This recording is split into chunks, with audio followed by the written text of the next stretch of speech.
After the results of the vote were out, we heard about it, we read about it, so a careful decision making for all of us, also for the Scottish, I would always advocate. I like it very much that Nicola Sturgeon is not only remaining now in Scotland and in London, but that she is bridging in this situation also for her people, the gap in between UK and Brussels. And I'm curious what she will tell us today. Rebecca Harms there, the leader of the Greens within the EU Parliament. Nicola Sturgeon is going to give a press conference this evening around 4 o'clock BST, so we will of course bring you that live. But she has made some initial comments after her meeting with the President of the European Parliament, Martin Schulz. We're at an very early stage of this process. I've set out very clearly Scotland's desire to protect our relationship with the European Union. I don't underestimate the challenges that lie ahead for us in seeking to find a path, and this is very much an initial meeting, a series of meetings in Brussels today, so that people understand that Scotland, unlike other parts of the United Kingdom, doesn't want to leave the European Union. But it was a very much an introductory meeting, and I was grateful to the President for agreeing to see me this morning.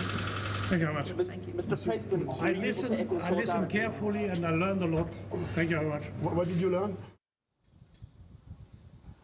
So some initial thoughts there from Nicola Sturgeon, and we'll follow her movements through the course of the day. Well, let me bring in Chris Morris, our Europe correspondent. Let's just pick up with the issue of Nicola Sturgeon. I'm starting to get the feeling the mood music here at the Parliament is we've a lot of sympathy with you, but this really is a UK issue.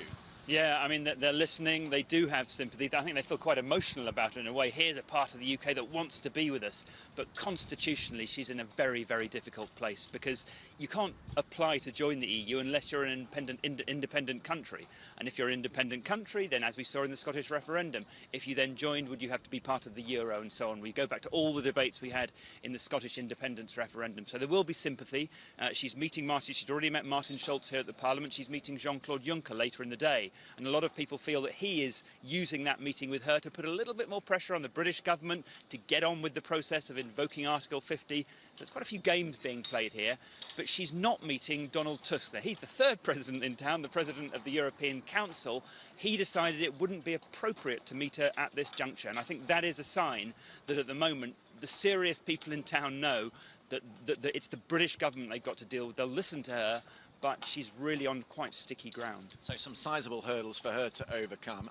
Another person that's putting pressure on the British side is Jeroen Dijsselbloem. Now, he's the head of the Eurogroup, the finance ministers, and he's been talking about what will